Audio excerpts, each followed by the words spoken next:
कह रहा था कि दो रास्ते हैं, है ना।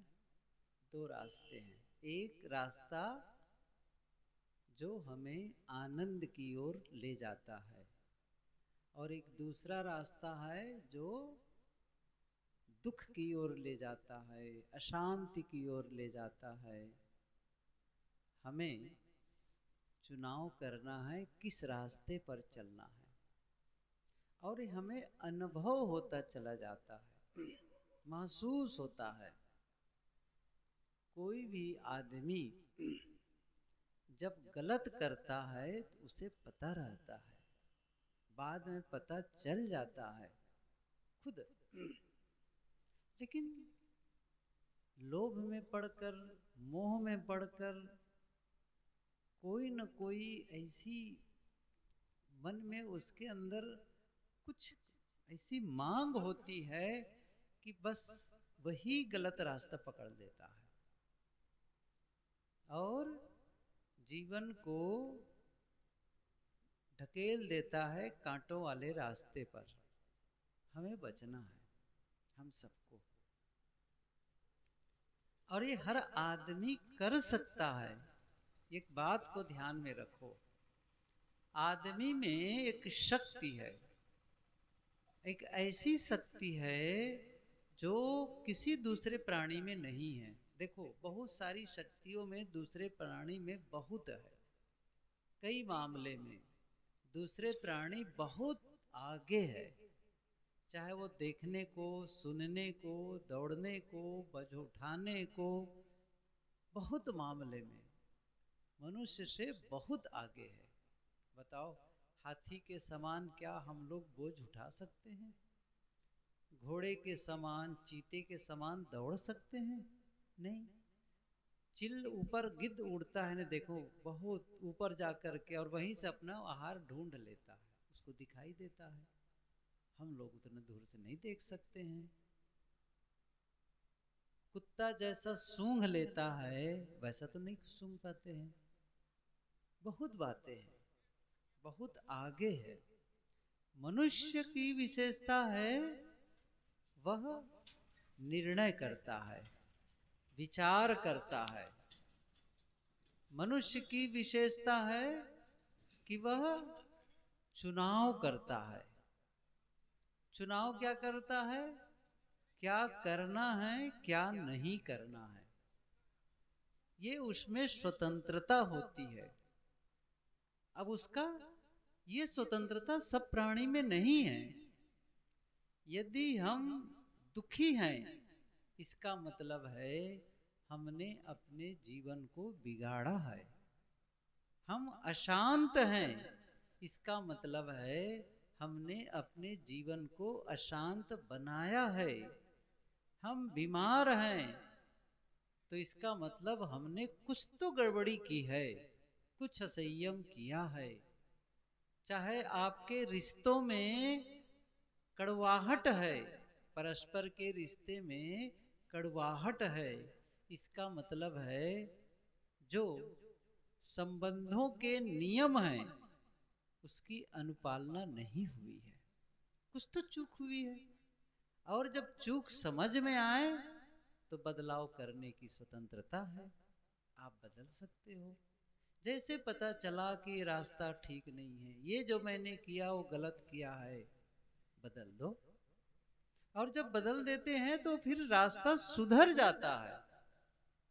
जैसे आप कहीं जा रहे हो, किसी साधन से ही जा रहे हो, चाहे आप बाइक से जा रहे हो, कार से जा रहे हो, या साइकिल से जा रहे हो, किसी साधन से जा रहे हो, और एक चौराहा मिला और आपने अनुमान लगाया कि इसमें से पश्चिम वाले रास्ते में जाना चाहिए।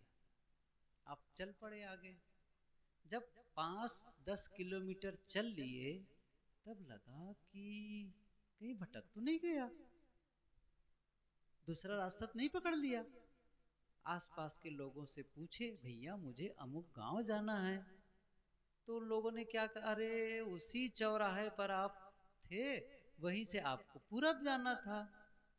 अब देखिए क्या कहा लोगों ने, जिस चौराहे से आप आ रहे हैं आपको पूरब की ओर मुड़ना चाहिए था, आप कहाँ मुड़ गए, उल्टा आ गए हैं आप तो।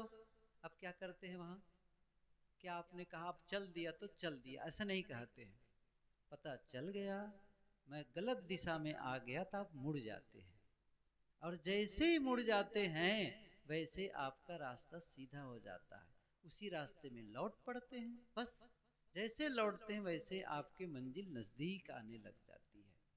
तो वहां क्या किए, आपने निर्णय बदला, सोचे कि नहीं अब मैं इस रास्ते पर चलूंगा। मैं इसलिए कह रहा हूं ऐसे अनेकों उदाहरण आप भी देखे होंगे, कई लोग जानते होंगे उनके जीवन को कि पहले उनका जीवन उबड़ खाबड़ था, गलत खान पान था, गलत व्यवहार था, लेकिन कुछ लोगों के संपर्क में आया, चाहे वो अच्छे संत के संपर्क में आए हों या सज्जन के, मित्र के, कोई बात हुई और उसने क्या किया, उसने उस रास्ते को बदल दिया, और जैसे ही रास्ता को बदला वैसे उसका जीवन बदल गया। और फिर अब पहले लोग उनको कहते थे गलत आदमी, लेकिन अब नहीं कहते हैं, क्योंकि लोग जानते हैं इसने गलत काम छोड़ दिया है, अच्छा काम करता है।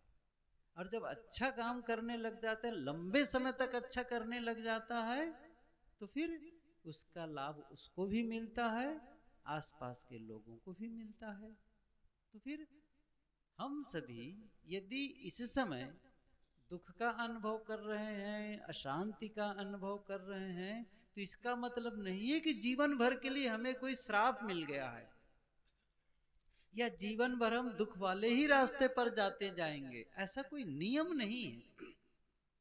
आप बदलाव कर सकते हैं, आप अपने रास्ते को बदल सकते हैं, आप में शक्ति है, आप में योग्यता है, यही तो मनुष्य की विशेषता है। अब कोई बदलना ही ना चाहे तो बात अलग है, फिर तो वो आदमी, इसका मतलब है कि वो आदमी उसी में रस लेने लगा है, गलत में ही रस लेने लगा है, इसका मतलब यही हुआ, फिर नहीं छूटेगा वो। किसी कोई चोरी कर रहा है, हजार कोई समझा रहा है छोड़ दो, मारा जा रहा है, पीटा जा रहा है, फिर भी नहीं छोड़ रहा है, फिर भी तो क्या मतलब है। जब कोई अनाचार करता है पर नारी से, पर पुरुष से, लोग समझाते हैं, नहीं मानते हैं, इसका मतलब जब समझ रहे हो तो छोड़ देना चाहिए कोई भी काम। मैंने कहा कोई भी काम हो, जैसे पता चला कि रास्ता गलत है बदल दे, और जैसे बदल देते हैं, सुधार वाला रास्ता पकड़ लेते हैं, तो जीवन बदलता चला जाता है। वही तो कहा ना, मनुष्य में तो योग्यता है, क्यों नहीं कर सकते हैं, कर सकते हैं। अब बात यह है कि आप बैठो अकेले में रोज और सोच लो इस चीज को, एक संकल्प लो, बस ऐसा जीवन नहीं चलेगा। खुद समझ लो, एक होता है कचड़ा वाला जीवन बस, और एक होता है पवित्रता वाला जीवन। जैसे मैंने कहा ना, एक है कांटे वाला, दूसरा है फूल वाला, चुनाव कर लो इस चीज को। और अच्छा कैसे पता चलेगा, ये भी मैंने बताया, पता चल जाएगा कि जिस रास्ते पर चल रहे हो उस रास्ते से आपको क्या महसूस हो रहा है, क्या अनुभव हो रहा है, कैसा लग रहा है, परिणाम क्या मिल रहा है, पता लग जाएगा। अच्छा कुछ दिन ठोकर खाओगे, कुछ दिन ठोकर खा गए, अब पता चल गया ठोकर खा रहे हो, लोग भी बता रहे हैं, अब तो पता चल रहा है, अब बदल जाओ। परिस्थिति सिखा देती है, जीवन सिखा देता है, लोग बाग बताने लगते हैं, टोकने में लग जाते हैं, लोग बाग बताते हैं कि भैया ये ठीक नहीं है, लेकिन अब हम जिद पकड़े हुए हैं तो काम नहीं बनेगा। थोड़ा समझे, दूसरों को देख कर इसके सीख जाना चाहिए। असली बात क्या है कि दूसरों से भी ज्ञान लेना चाहिए। एक तो अपने ही जीवन से हम ज्ञान ले लें, अपने ही अनुभव हो जाते हैं, नहीं सीख पाए, दूसरों को देख लो क्या हो रहा है। मैं ये उदाहरण अभी कई दिनों से देता हूँ। गुजरात की बात, सूरत आश्रम में एक भक्त हैं, वहाँ के कार्यक्रम में आए। अभी कुछ दिन पहले की बात है, कुछ महीने कहना चाहिए, अब तो कुछ महीने पहले की बात है। कार्य शायद वो गुरु पूर्णिमा के समय हैं, या यही जनवरी के दिसंबर के कार्यक्रम है, जो भी हो। आकर क्या कहते हैं, साहब जी मैं गांव गया था। अब वो गांव का आदमी अब सूरत रह के बस गया है, बड़ा आदमी हो गया है। गांव गया था, और गांव इसलिए गया था कि मेरे साले का लड़का मर गया। अच्छा, तो क्यों मर गया, कैसे हो गया? उन्होंने कहा वो गुटखा बहुत खाता था, तो गुटखा से उसको मुंह का कैंसर हो गया। तो उसको यहाँ पर चीरा गया डॉक्टर ने, और फिर भी बचा नहीं, मर गया। उसके बच्चे छोटे हैं। उसी कार्यक्रम में गया था, अभी लौटा हूँ। फिर उन्होंने एक बात कही, उसी घर में, उसी परिवार में और भी जवान लोग हैं जो गुटखा अभी भी खाते हैं। क्या कहा? देख रहा है एक आदमी गुटखा खा करके कैंसर के रोग से मरा, देख रहे हो। अब दूसरा आदमी को सीख लेना चाहिए कि गुटखा खाने से ऐसी दशा आती है। अब वो नहीं सीख रहा है, कहो तो छोड़ नहीं रहे हैं। अब ये कितनी गलती, यही तो मैं कह रहा हूं। जब देख रहे हो कि सामने में एक आदमी की दशा क्या है, तो शिक्षा दे रहा है, भैया ये गलती मत करना। अब उस शिक्षा से जीवन में बदलाव ले आओ। लेकिन नहीं, हम भी खाते रहेंगे तो भी अब कौन समझाएगा इस चीज को? अब कोई इसके लिए बुद्ध आएगा तभी समझेगा। वो तो सिखा रहा है जीवन, आपका जीवन सिखा रहा है, दूसरों का जीवन सिखा रहा है। और ऐसे भी देख रहे हो जो आदमी सही रास्ते पर चल करके सुखी होता चला जा रहा है, देख रहे हो। इसलिए अब कोई कभी कभी ये हो जाता है कि लोगों को कि देखो न, वो आदमी गलत पर गलत करते चला जा रहा है तो भी तो बढ़ा जा रहा है। एक आदमी सही पर सही कर रहा है तो भी तो प्रगति नहीं हो रही है। ये कभी कभी होता है। एक आदमी किराना, परचून की दुकान, परचून तो समझ ही रहे हैं आप लोग, सभी समझते हैं। दुकान किया था, और एक सामने हलवाई था। अब इस पर उनकी दुकान, दूसरी ओर उनकी दुकान। तो अब वो बड़ा ईमानदारी से काम करता था, जो किराना सामान बेचने वाला आदमी, और सब काम बढ़िया से करता। लेकिन उसकी जो प्रगति थी बहुत धीरे धीरे। लेकिन सामने जो हलवाई था बड़ा मिलावटबाजी करता था। देखता था दूध में पानी मिला देता है, मिलावटी सामान बनाता है, बेचता है, और बढ़ता चला जा रहा है। बड़ा झंझट है ये तो। अब वो कितना गलत करता है, देखो उसकी प्रगति पर प्रगति होती चली जा रही है। और मैं ईमानदारी से करता हूँ लेकिन मेरी प्रगति बहुत धीरे हो रही है। अब लोगों से वो पूछा करता था, जो भी मित्र मिलते थे, जो भी और जानकार मिलते थे, भैया ऐसे कैसे होता है, गलत करने वाला ज्यादा बढ़ रहा है, ईमानदारी से काम करने वाले की कोई प्रगति नहीं है। तो जो भी आते पूछते, कोई साधु संत आए उनसे पूछा करते थे, लोग बताते थे, लेकिन उनको संतोष नहीं होता था। एक दिन एक संत आए, उनसे भी पूछे, महात्मा जी बताओ क्या बात है? तो उन्होंने कहा कि एक काम करो, तुम मेरे साथ चलोगे? हाँ चलूंगा। कहा कि देखो एक नदी है, पास में नदी थी, तो एक काम करो, ये नदी के किनारे एक गड्ढा खोद दो, इतना गड्ढा कि जिसमें तुम डूब जाओ, पानी इतना खड़े हो जाओ, तो पूरी तरह से खड़े हो जाओ, इतना गड्ढा खोद दो। ठीक है, गड्ढा खोदवा दिया। उत्तर देना था, कहे तुम्हारे प्रश्नों को उत्तर देना है मुझे, तो गड्ढा खुदवा लिए। अब कहा कि ऐसे गड्ढे में उतरो, गड्ढा में उतार दिया उसको। जब उतर गया तो एक दूसरे आदमी से कहा इसमें पानी डालो।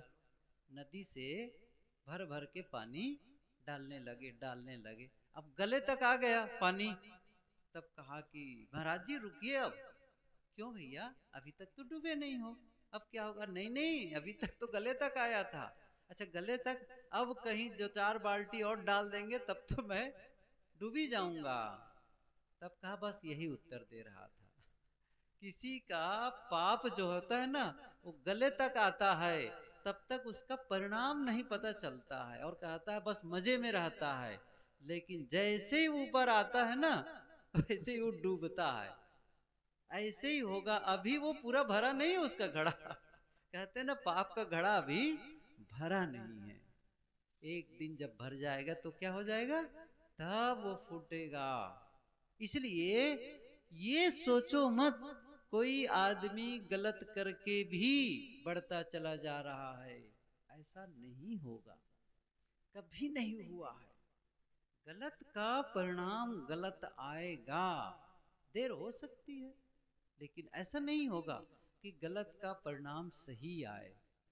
इसलिए हमें वह रास्ता अपनाना ही नहीं है। फिर आखिर चाहिए क्या, जरा सोचो। रोटी चाहिए ना, अर्थात भोजन चाहिए ना, कपड़े चाहिए ना, रहने की जगह चाहिए, और क्या चाहिए दुनिया से? यही सब तो जीवन गुजर की चीजें हो जाएंगी। और यदि आप गलत करके बहुत सारा बढ़ा लिए तो क्या करोगे? गुरुदेव जी कहा करते थे, आपको कितनी रोटी चाहिए? 4 रोटी, 6 रोटी चाहिए, और आपके आसपास में 10,000 रोटियां रख दी जाए, और अब मानो मेरी प्रगति हो गई। अब 10,000 रोटी चाहिए तो 4-6 रोटी, अब 10,000 रोटी हो गई तो प्रगति मानोगे उसको? चाहिए कितना, उतना ही तो चाहिए। किसी के घर में अब बहुत सारे कपड़े पहनने को हो गए, जैसे इन माताओं के यदि पूछूं कितनी साड़ियां हैं, तो कहेंगे साहब गिन के बताना पड़ेगा, वो जा करके गिनना पड़ेगा। वैसे ही सूट जिसके पास कपड़े हैं, अब कितने कपड़े, ज्यादा कपड़े हैं तो माताएं कहेंगे एक बार में हम 2 साड़ी पहनेंगे, सही है। और आप लोग कहेंगे भाई एक बार में हम 2 फुल पैंट पहनेंगे। ऐसा होगा क्या? एक बार में तो एक ही तो पहनोगे, एक ही तो कपड़े पहने जाएंगे। इसलिए उसे प्रगति न मानो कि आपके पास चीजों का भंडार हो गया, अंबार हो गया। आपके पास में बड़ा मकान है, तो बड़ा मकान है तो क्या करोगे? एक ही कमरे में रहोगे। मान लो किसी के घर में 10 कमरे हैं, तो क्या करेगा वो? एक दिन इस कमरे में, दूसरे दिन दूसरे कमरे में, तीसरे दिन तीसरे कमरे में, चौथे, ऐसे कमरा बदलता जाएगा? नहीं, कमरे हैं बस, जब जरूरत पड़ेगी पड़ेगी। जैसे अभी आप लोग जाते हैं हम लोग के आश्रम में, तो कार्यक्रमों के समय जाते हैं तो पूरे कमरे भरे होते हैं, बाकी समय जाओ धूल भरी होती है। मैं जानता हूँ, हमारे साथी जानते हैं, हर सप्ताह जा करके झाड़ू लगाओ, सफाई करो, वहां धूल भरी रहती है। अब कहें देखो इतने बड़ा आश्रम में है, इतने कमरे हैं। अरे तो कमरे हैं तो क्या एक ही कमरे में तो आसन मिलेगा, हम लोग को निवास की जगह मिलेगी? तो कमरों का ज्यादा होना हमारी प्रगति नहीं है। आप सबकी भी बात हुई, कपड़ों का ज्यादा होना हमारी प्रगति नहीं है, चीजों का ज्यादा होना आपकी प्रगति नहीं है। आपकी प्रगति क्या है? आपकी प्रगति है संतुष्ट जीवन, आनंद का जीवन। इसलिए अब उस चीजों को बढ़ाने के लिए कोई गलत करता चला जाए, क्या होगा? किसके लिए? देखो थोड़ी सी बात, आप चीजें पा गए, लेकिन किसे बेच करके? अपनी जमीर को बेच करके, अपने अंतस को बेच करके, अपनी शांति को बेच करके आपने क्या पा गया?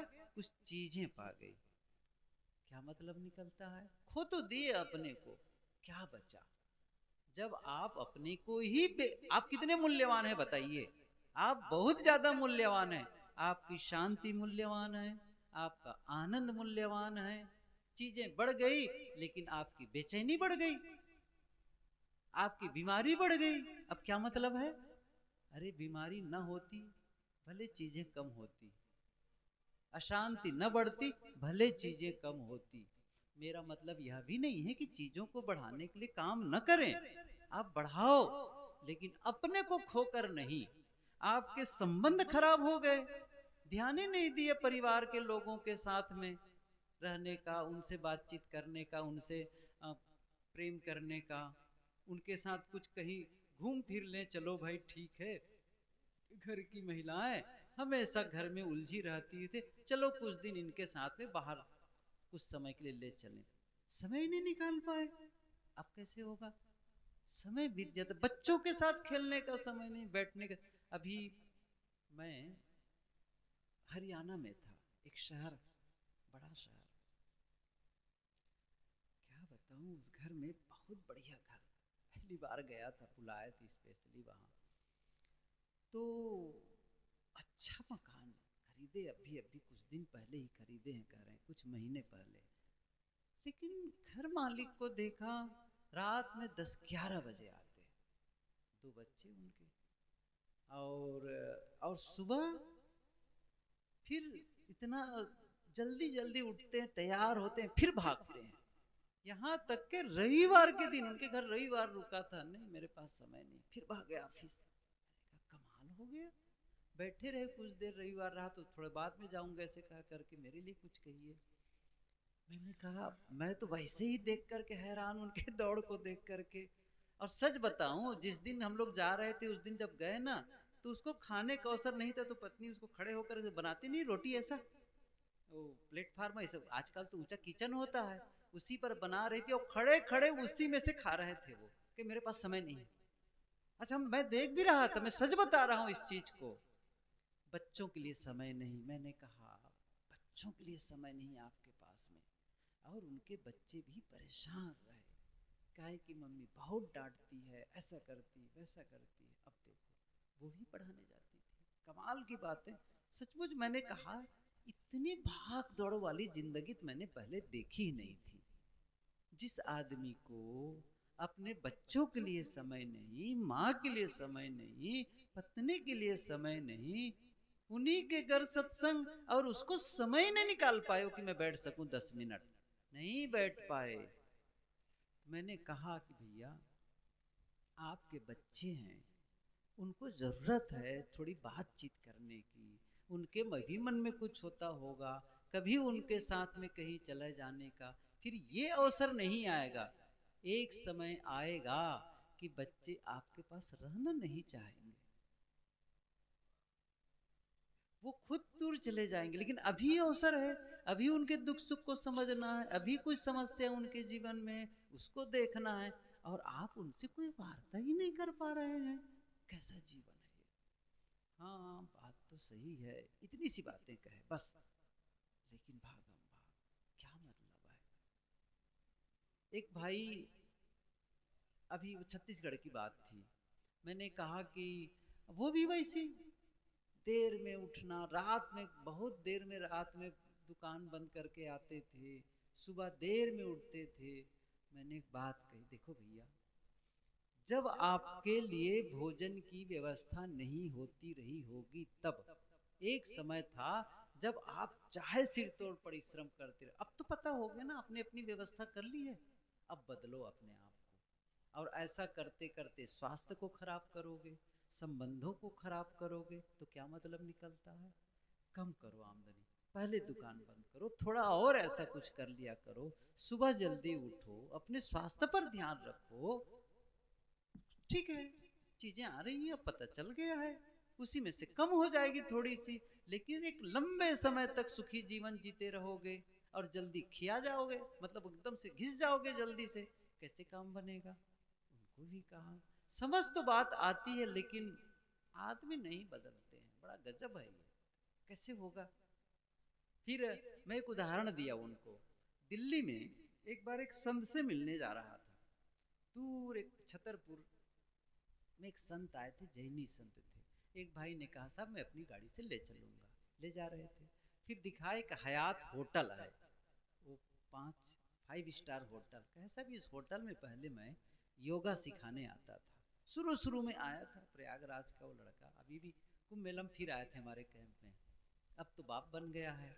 तो वो आया और कहे कि साहब इस हयात होटल में एक को मैं कुंभ मेला क्या कहते हैं वो योग सिखाने आता था। क्यों, क्या हो गया था उनको? उसको सफ़ेद दाग था शरीर में। तो मैंने कहा कि मुझे भेजा गया, तो दूसरे कंडर में मैं करता था, उन्होंने मुझे भेजा, उनके पास जाओ, वो योग सिखाओ, कुछ पैसे दे दिया करेंगे। शुरू शुरू में दिल्ली आया था, मुझे दिल्ली में अपने आप को स्टेबल करना था, जमना था, मुझे व्यवस्था करनी थी जीवन के लिए, मेरे पास कोई रोजगार नहीं था, तो उसको भेज दिया। कुछ पैसे देते थे, तो मैंने कहा कि उन्होंने पूछा क्या मेरा योग करने से सफेद दाग खत्म हो जाएगा? हाँ बिल्कुल खत्म हो जाएगा, आपको योग कराते रहेंगे। कराते रहे, एक दो कितने महीने गए, फिर वो दूसरी जगह चले गए। फिर मिले 1-2 साल के बाद में, तब तक उनकी स्थिति अच्छी हो गई थी, बढ़िया कमाने लग गया था, बढ़िया जगह रहने लग गया था। फिर मिले एक जगह, कहीं पर मिले वो, तब उसने कहा आपसे 2 साल पहले कहे थे कि योग करने से आपका सफेद दाग खत्म हो जाएगा, तो खत्म होगा कि नहीं होगा? तब उसने कहा नहीं होगा इससे। उसने क्या कहा, वो योग टीचर ने क्या कहा, नहीं होगा इससे खत्म। उसने कहा कि आप ही तो कहे थे कि देखो उस समय मेरी मजबूरी थी, क्योंकि मैं कहाँ रहता आखिर में, मेरी मजबूरी थी कि मुझे जीवन जीना था, जीवन गुजर के लिए व्यवस्था करनी थी, इसलिए मुझे, लेकिन अब मैंने जीवन गुजर की व्यवस्था कर ली है और मुझे पता है आगे भी मैं कर लूंगा, अब मैं झूठ नहीं बोलूंगा। अब मैं गलत, उस समय मेरी मजबूरी थी, लेकिन अब आज मेरी मजबूरी नहीं है, इसलिए मैं सत्य बता रहा हूं। इसलिए मैंने कहा कि एक समय था जब सिरतोड़ परिश्रम कर रहे थे, अच्छा किए, लेकिन अब तो पता हो गया कि आप अच्छा कमा रहे हैं, तब अपने जीवन को, लाइफ स्टाइल की सही बना लो, सही समय में भोजन करो, सही समय जागो, स्वास्थ्य का ध्यान रखो, बच्चों और पत्नी का ध्यान रखो, माता पिता के पास थोड़ा बैठ लिया करो, तभी तो सुखमय जीवन होगा। तो कहने का मतलब यह है, जीवन हम सबका बहुत बढ़िया मिला हुआ है। हमें, मैंने कहा ना, एक रास्ता है जरूर जो सुख वाला है, उस रास्ते पर चल पड़ो। अब वो ये थोड़ी कोई आपको आशीर्वाद दे दे, कोई आपको मंत्र फूक दे और जीवन एकदम बढ़िया हो जाए, नहीं, वो धोखा वाला रास्ता है, हमेशा ध्यान रखें, वो धोखाधड़ी वाला रास्ता है। आप जिम्मेदार हैं, आप बदल देंगे, सब कुछ बदलता चला जाएगा। इसलिए आप अपने जीवन को सही रास्ते पर ले चलो और सुखी जीवन का आनंद लो। बस 10 में बस सबको साहेब बंदगी साहेब